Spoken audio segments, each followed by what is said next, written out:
It is said that the dead cannot rest unless their burial rites are properly performed.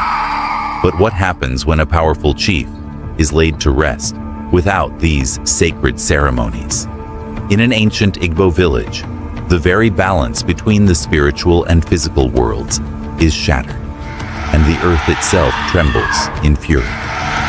What if the earth could judge the living and the dead? When the chief's vengeful spirit rises to haunt the land, the villagers turn to Ayla, the goddess whose power is as ancient as the soil itself. But will she show mercy, or will she demand justice from those who defied her? So,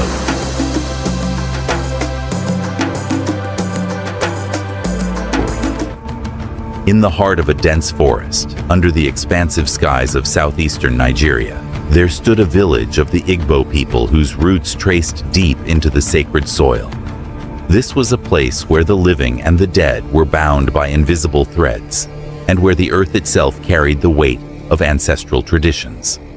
The villagers worshipped many gods, but none more revered than Allah, the earth goddess, also known as Ani, the mother of the land. Allah was the guardian of fertility, peace, and justice. She was the embodiment of the earth's ability to nurture, but also to destroy. She granted life through the soil's abundance, and took it away through droughts or famine. But beyond her role as a provider, Allah was the ultimate judge. She weighed the hearts of the deceased and decided their fate in the afterlife. The villagers knew well that to offend Allah was to invite disaster. The elders often spoke of her with reverence, warning that even the most powerful chiefs must adhere to her laws. Allah's judgment was absolute, and no one, no matter their status, was above it. In this particular village, there lived a chief named Udo, a man whose power stretched across the land like the roots of the oldest trees. Udo was a leader of fierce authority, respected and feared by all. His word was law, and the villagers followed his commands without question.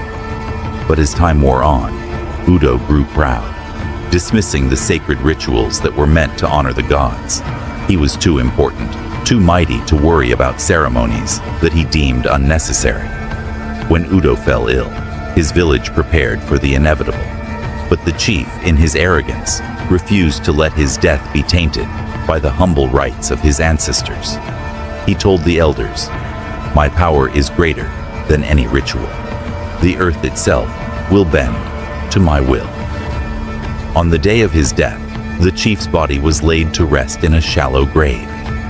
There were no songs, no sacred herbs, no prayers to call upon the spirits of the ancestors. The elders, who knew better, stood in silence, watching as the rites were forgotten. The earth trembled faintly beneath them, but no one dared speak of it. Udo's words had been final. As night fell, the first strange thing happened. The winds howled louder than usual, and the villagers heard a distant, eerie wail that chilled them to the bone. It was the sound of Udo's spirit returning to his village. He was not at rest. The next day, strange occurrences began. Crops that had flourished suddenly withered. Livestock fell ill and died. Children, once full of laughter, became listless and pale. And worst of all, a dark, oppressive cloud loomed over the village, casting a shadow that no one could escape. The elders gathered in fear. They knew that these were the signs of Allah's displeasure. The chief had broken the sacred laws of burial, and now his restless spirit wandered, seeking vengeance for the wrongs committed against him. Allah's anger was upon them, and they had no choice but to seek her mercy. The village's spiritual leader, an elder named Okafor, stood before the gathered council. His voice was grave as he spoke. "The earth is angry, my brothers and sisters. The chief has violated the law. Without proper rites, his spirit will never find peace. The balance has been disturbed. It is only through the mercy of Allah that we may find deliverance." "But what can we do?" one of the elders asked. "Allah is a powerful goddess. How can we mere mortals stand before her? Okafor's gaze was heavy as he looked into the eyes of each elder. We must go to her. We must seek her forgiveness. But first we must offer her what she demands: justice. And so, the elders prepared to venture deep into the sacred forest, where the land was said to be closest to Ayla's realm. They knew the journey would not be easy. Many had spoken of the great trials that awaited those who sought the goddess's favor. The path was treacherous, fraught with dangers both physical and spiritual. But the elders had no choice. The chief's soul demanded justice, and only Allah could provide it. As they journeyed through the thick woods, the air grew dense, and a strange silence settled over them. The earth beneath their feet felt heavy, as if watching their every step. There were no birds singing, no rustling leaves. It was as if the land itself held its breath, waiting for the elders to reach their destination. Finally, they reached a clearing where the air seemed to shimmer with a golden light. It was here that Ayla's presence was strongest. The elders knelt in reverence, offering prayers to the earth, asking for guidance and forgiveness. A voice, deep and resonant, like the rumbling of thunder, echoed through the clearing. You come seeking mercy, but justice must first be served. The elders, shaken, raised their heads. Before them stood a figure, tall and commanding, with skin that shimmered like the earth itself. Her eyes were ancient, filled with the weight of millennia. She was Ayla, the earth goddess, and she was not pleased. The air thickened as the elders faced Ayla, her towering form standing before them like a goddess of the earth itself. The ground beneath them seemed to pulse with life, every rock and tree around them seeming to watch in silence. Allah's voice, a deep rumble that resonated in the core of their beings, filled the air. You seek mercy for a man who disregarded the sacred rites of death, she spoke, her voice like the shaking of mountains. But the earth has already judged him. The elders, kneeling in the presence of the great goddess, could feel the weight of their failure pressing upon them. Okafor, the spiritual leader, spoke with great humility, his voice trembling slightly as he addressed the goddess. Great Allah, we come before you in the hope that you might show mercy to our village. Chief Udo was a powerful man, and his spirit now wreaks havoc upon the land. We beg for your forgiveness, that this curse may be lifted. Allah's eyes narrowed, and she raised a hand, her long fingers curling like the roots of the trees surrounding them. I have no forgiveness for those who defy the natural order. Udo was buried without honor, his spirit left to wander the earth in unrest. His anger has been planted in the soil, and it will grow as surely as the crops wither in his absence. The elders bowed their heads lower, understanding that the goddess's wrath was not easily appeased. They had come to ask for her mercy, but it seemed that justice had to be carried out first. However, Allah continued, her voice softening slightly. It is not only Udo's spirit that needs to be accounted for. The village, too, has violated the balance. The elders allowed him to be buried in haste, ignored the traditions of our people. Your failure is not just his, it is shared. Okafor's heart sank as he realized the gravity of their actions. They had let Udo's pride cloud their judgment, and now the whole village was paying the price. But great Allah, Okafor said, lifting his gaze to meet the goddess's eyes, how can we make amends? What must we do to restore the balance and appease the earth? Allah's expression remained unreadable, her gaze piercing through the elders, as if searching their very souls. She stood still, her presence both commanding and serene, like the earth itself, unmovable, yet ever-changing.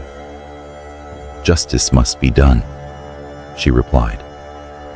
Udo must be properly honored, but more than that, the village must restore the harmony that has been shattered. Only then will I grant peace to his spirit. The elders were given a challenge that none of them had anticipated. It was not enough to simply perform the rites for Udo. They had to confront the very foundation of their failure and restore the balance of their community. Allah had set her terms. Udo's spirit could not find peace unless the village took responsibility for its neglect. The soil would not yield, the rains would not fall, and the crops would not grow until justice was served. In the following days, the village prepared for the tasks ahead. Okafor and the other elders called upon the people to come together. They told stories of their ancestors, reminding the villagers of the sacred bonds that tied them to the earth. The community would perform the rites for Chief Udo, but they would also undergo a spiritual cleansing to restore the harmony that had been lost. It was a process that would require deep introspection and sacrifice.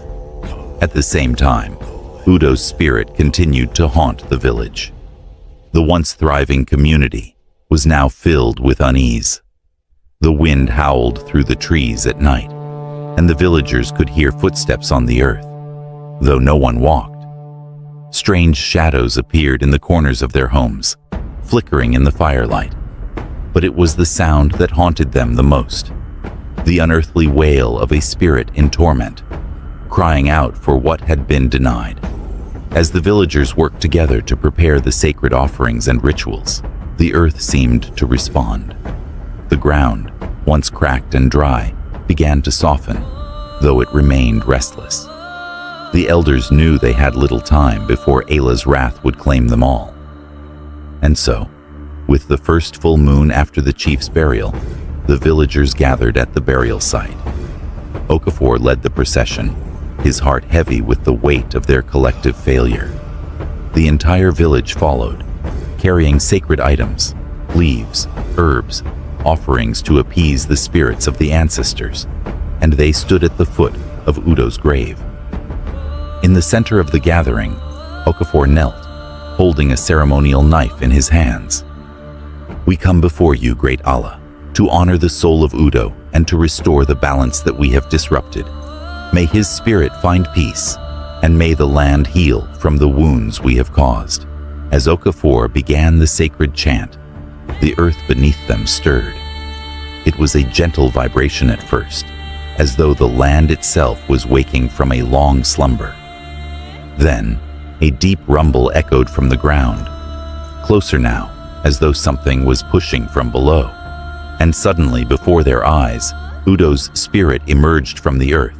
His form was blurred, a shadowy figure wrapped in an aura of rage and sorrow.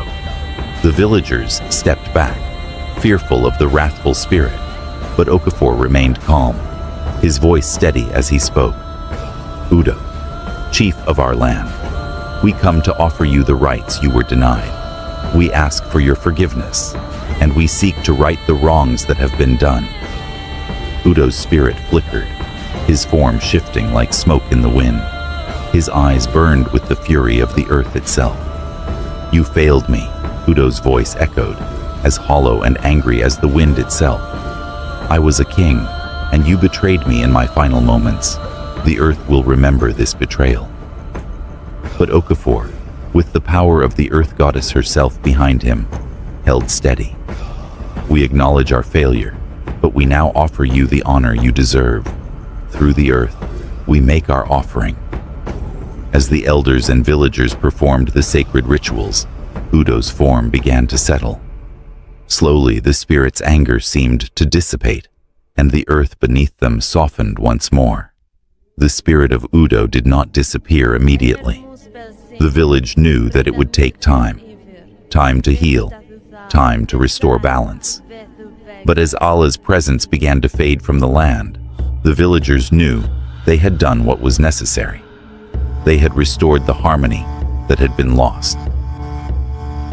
The morning after the rites, a heavy calm had settled over the village.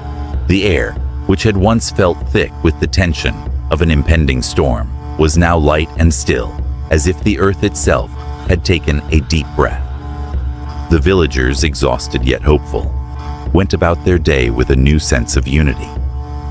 The winds had died down, The unnatural wail of Udo's spirit no longer echoed through the village, and the oppressive shadow that had loomed over them seemed to have lifted. The earth, though scarred from the disturbance, had begun to show signs of recovery. The once withered crops, though far from thriving, began to show small sprouts of green. The livestock that had been sickly and weak now stirred, regaining their strength. The rains, which had not come for weeks, began to fall gently, refreshing the land with their cool touch. Yet, despite the signs of recovery, the villagers knew they had not yet fully restored the balance. The chief's soul, though no longer angry, still lingered in the spirit realm, bound by the justice that had been demanded by Allah. They knew that only after Allah's full forgiveness could peace truly return to the village. Okafor, the spiritual leader, stood in the center of the village one morning, looking out across the fields. His face was weary, but his heart was filled with resolve. The work was far from over. The elders had done their part, but the village as a whole needed to continue the process of healing. Several days later, the elders gathered once more. They had completed the sacred rites for Udo, restoring the honor he had been denied. Now, it was time to offer their final prayers to Allah, seeking her full blessing. In the heart of the village stood the sacred tree, a massive, ancient baobab that had stood for generations, its roots intertwined with the earth itself. It was here, beneath its vast branches, that the final offering would be made. The villagers, led by Okafor, would perform one last ritual to ensure that the earth was truly at peace. As they gathered around the tree, Okafor began to speak, his voice carrying over the quiet crowd. Great Allah, Earth Mother, we stand before you once more, humbled by your power. We have honored the dead, restored the rights, and learned the lessons of balance and respect. We ask that you now bring peace to our village, so that we may live in harmony with the land. The villagers stood in silence, eyes closed in prayer, offering up their deepest thanks to Allah for her mercy. The air grew still, and the earth beneath their feet seemed to stir in response. Then, a low rumbling began, distant but unmistakable. The ground trembled as if in answer to their plea, and there, in the heart of the village, Allah herself appeared once more. Her presence was less imposing than before, though still awe-inspiring. She was no longer a towering figure of judgment, but a more serene manifestation, her form blending seamlessly with the earth itself. Her skin shimmered like soil freshly turned, her eyes deep pools of wisdom and understanding. The goddess looked upon the villagers, and for a moment, there was silence. You have done what was needed, Allah spoke, her voice like the earth itself, a deep, grounding presence. You have restored the rights, acknowledged your wrongs, and brought justice to the land.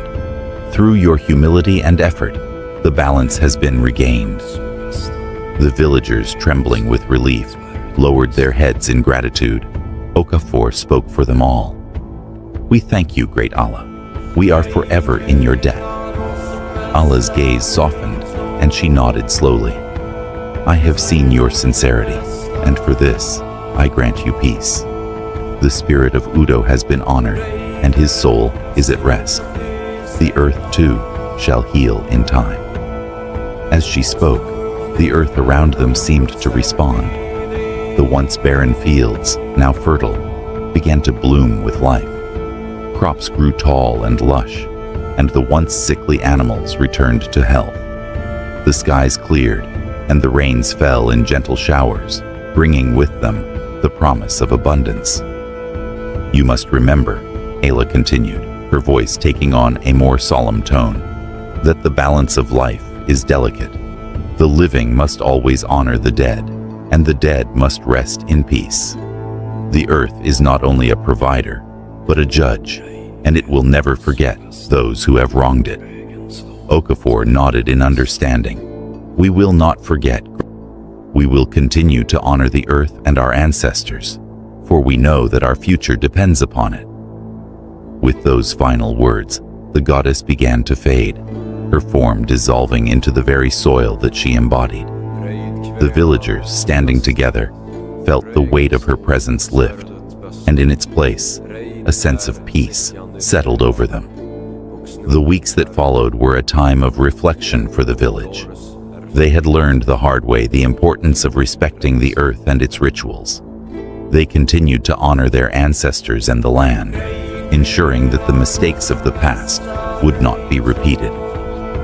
Chief Udo's grave was reburied with the proper rites, and his spirit was laid to rest. The villagers, though saddened by his death, knew that he had been given the honor he deserved, and that through their actions, they had restored the balance that had been broken.